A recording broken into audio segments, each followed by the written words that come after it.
Yahoo! Hello mga masters!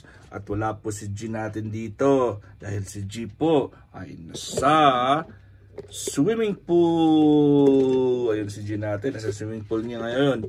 At nung nilagay ko po yung tubig, ay bigla po siyang pumunta sa kanyang pool at hindi ko na po na-videohan kasi mabilisan lang. At yung cellphone ko po ay hindi pa naka-set up, kaya nung nilagay ko na yung tubig, bigla siyang pumunta. Ayun, wala na akong magagawa, edi kuha na lang ako ng cellphone at videohan siya. So dito tayo nagsa-start na naliligo yung ating G. So feeling niya kasi, maganda yung feeling niya pag may tubig na ma-warm sa kanyang katawan. Unfortunately po ay hindi po masasubmerge ang buong katawan ni G dahil ang babaw lang po ng ating baking pan. So buksan natin ito kasi papakita natin yung kanyang para hindi siya walang blockages. So maganda, nagustuhan niya yung minsan ay sinasubmerge niya yung kanyang mukha kasi warm is it feels really good pag warm, diba? So sa katawan po natin kailangan po tayong always warm, especially nang malamig yung panahon. Kailangan mag-jacket talaga at tatabunan talaga yung ating likod at ating yung upper lower back. So remember nyo po mga masters, yung inyong lung area siguro from the shoulder blades down sa likod natin papuntang kidney area, yung sa taas lang ng ating waist. Kailangan po always warm po yan.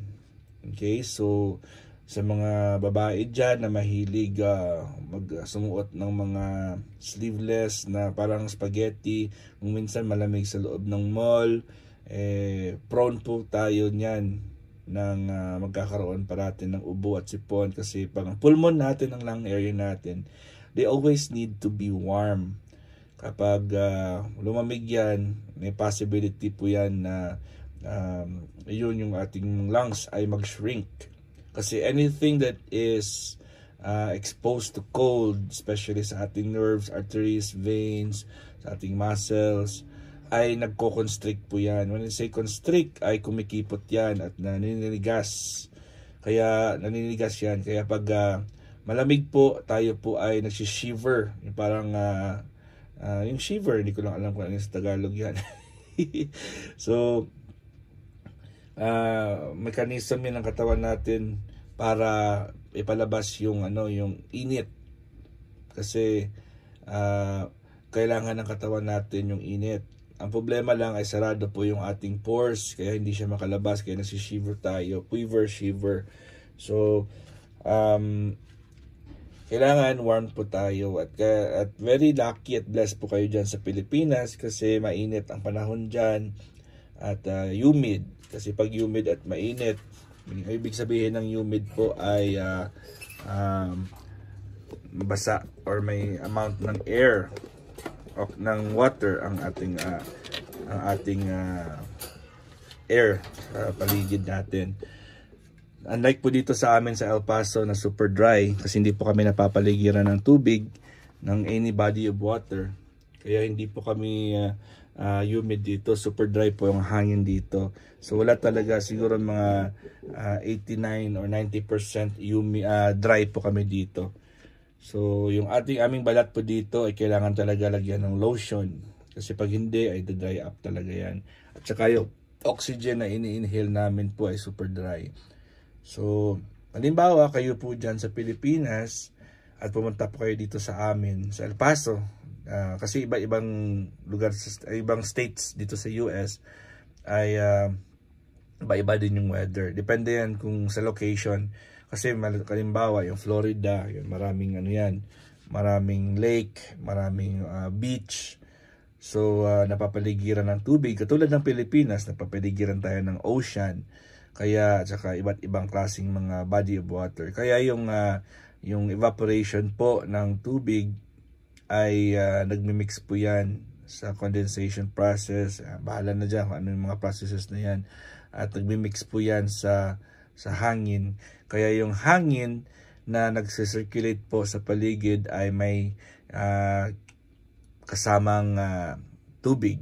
That's why it's humid kasi merong presence of liquid po sa air. Pag hindi ka naman, pag nasa tawag dito, pag nasa disyerto ka naman, walang tubig, edi super dry yan. Yung advantage sa super dry ay hindi po prone for molds at ang inyong mga bahay, kasi pag moist dun po gumugrow yung mga ganyan. Yung problema lang dito naman pag super dry ay yung balat mo naman ay dry, at saka yung mga tanim dito ay kailangan sprinklean mo talaga ng tubig, pati yung dahon, at saka yung iba yung style dito sa pag-alaga ng mga tanim. Katulad nito sa sa US, sa amin dito sa El Paso, yung mga bahay po dito ay may mga humidifier din. Kasi marami dito yung may mga dry cough, yung mga asthma, kasi super dry po. So pag meron yan, pag meron yung humidifier, ay nai-inhale nila with a little bit of water, vapor sa presence ng kanilang hangin sa loob ng bahay nila. Ayun, nare-relieve po yung kanilang lungs. So ayun, and then kailangan mo mag-lip balm, kailangan mo mag-lotion, mag-cream, at ang problema lang ay marami sa mga Americans po ang yung fair ang kanilang kulay, ang balat nila, kumbaga yung puti yung skin nila. Pag hindi nila na-applyan niya ng mga lotion, ay makikita mo talaga yung mga wrinkles nila. At saka makikita mo talaga parang matanda ng kanilang skin. Meron kami mga pasyente dito at 40s, 50s pa lang, parang akala mo 60 years old na, dahil yung kanyang balat po ay never sila naglo-lotion. So makikita mo talaga yung linya-linya, yung parang pag na-scratch mo ng inyong kuko ay talaga makikita mo talaga yung scars, ang dryness nila. So yan ang kaibahan. Kaya yung mga lotion po na oil base, yan yung ginagamit po dito sa US, especially dito sa amin, oil base, kasi hindi dry skin, kailangan talaga may humidify or malagyan ng a little bit of oil ang skin. So pag ginamit niyo po yung oil based na lotion or creams dyan sa Pilipinas, ano ba yung nangyayari? Oil base, mainit kayo dyan, may oil base, madadagdagan yung inyong pawis at sticky, super sticky po kayo dyan, kasi hindi po designed yung oil base na mga lotions sa mga lugar na super humid at mainit. Diba? Tama ba yan? So dapat yung gamitin nyo sa Pilipinas is yung water-based lang at hindi siya oil-based. Yung parang ma-rehydrate lang yung skin nyo, ma-absorb lang yung mga minerals, vitamins na nandyan sa lotion, pero hindi po siya oil-based. Kasi tandaan nyo ha, yung oil, ano ba yung ginagamit sa pagprito? Oil, di ba? O halimbawa, lagyan mo ng oil ang iyong skin, nag-expose ka sa sun, ayun, medyo piniprito mo na rin yung inyong balat. Kaya yung suggestion ko po, pag gusto nyo talaga gumamit ng lotions, bumili po kayo ng mga water-based lotions. At syempre, yung mga less na mga chemicals. At dito po sa amin, naglo-lotion din po ako, pero yung mga ginagamit ko na lotion is yung hypoallergenic na para sa mga matatanda, na parang delicate for delicate skin, pero super thick po. Kasi dito sa US, yung mga lotions po ay may intensity yan. Yung pinaka-light, hanggang sa pinaka-thick. So sa super or mga maximum dry skin, yung gano'n. So yun yung binibili ko. Para at least konting gamit lang, ayun, at mafe-feel mo talaga na lubricated or well moisturized yung inyong skin. So mag-ingat po kayo dyan sa Pilipinas. Sa mga mahilig magpainit, magpa-sunbathing, always make sure to use the right sunblock or use the right lotion. Actually, meron akong article about skin cancer na dinilecture. So, tandaan nyo lang po, the sun is a free gift from God. Kumbaga, yan ang nagbibigay sa atin ng heat. And the sun will never cause skin cancer. Hindi po siya nagkakos ng skin cancer. Kasi ang sun ay free source po yun ng blessings from God na nagbibigay sa atin ng light and energy. At halimbawa, mataas yung cholesterol level mo. Ito ha, mataas ang cholesterol mo. Sa umaga po, mga around 6 to 7 to 8 in the morning, that's the best time para pag-sun exposure po. Sun exposure, hindi mo na kailangan na mataas talaga yung araw para magpainit. Yung importante dyan is yung infrared light.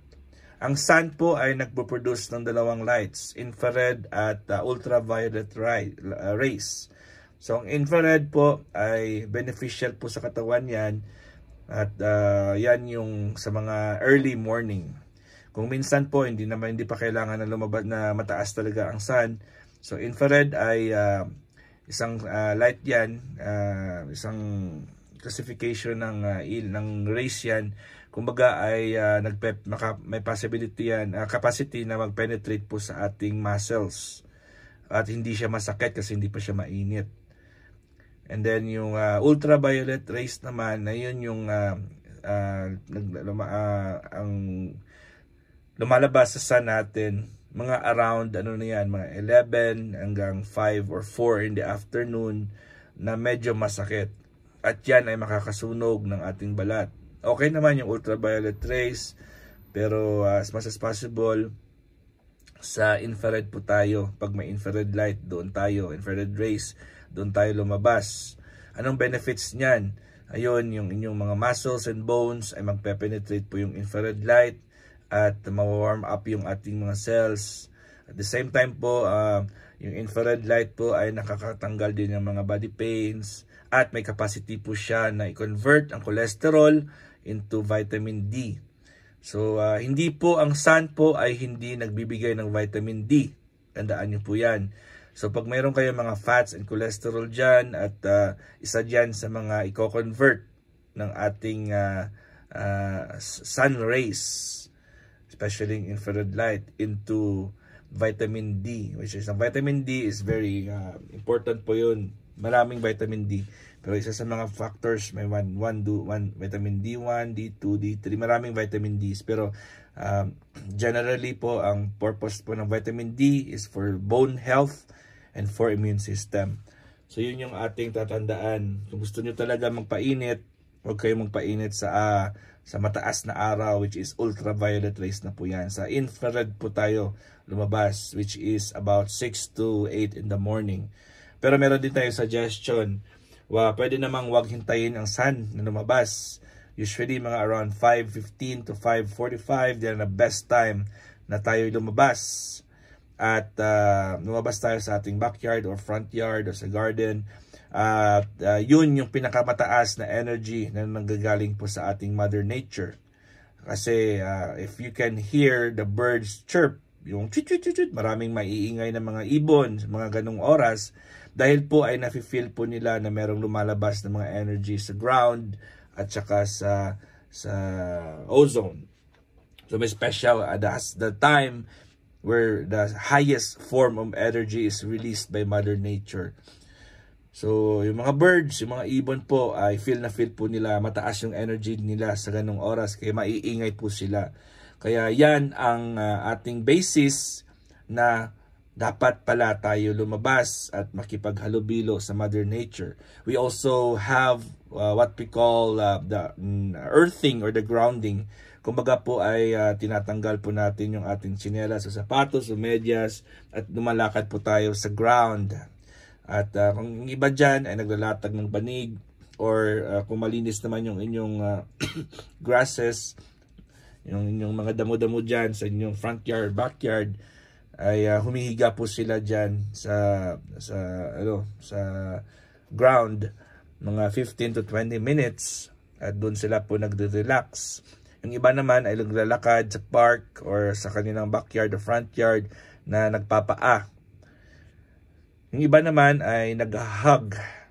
Mag-hug ka ng kahoy, ng tree. Hug a tree. So, yan ay one way po na tinatawag natin ay grounding or earthing. Kumbaga yung iyong skin, yung katawan mo ay dumadapat po sa nature. So, nag-absorb ka po ng energy from Mother Nature and nagre-release ka po kasi hinihigop nila yung bad energy mo. Anyways, mga masters, hanggang dito lang po tayo. I hope may nalalaman naman kayo ngayong araw na to. And syempre, nandito lang po si Master Worm and of your one and only G, the Green Iguana. And see you on our next vlogs. God is great. Yahoo!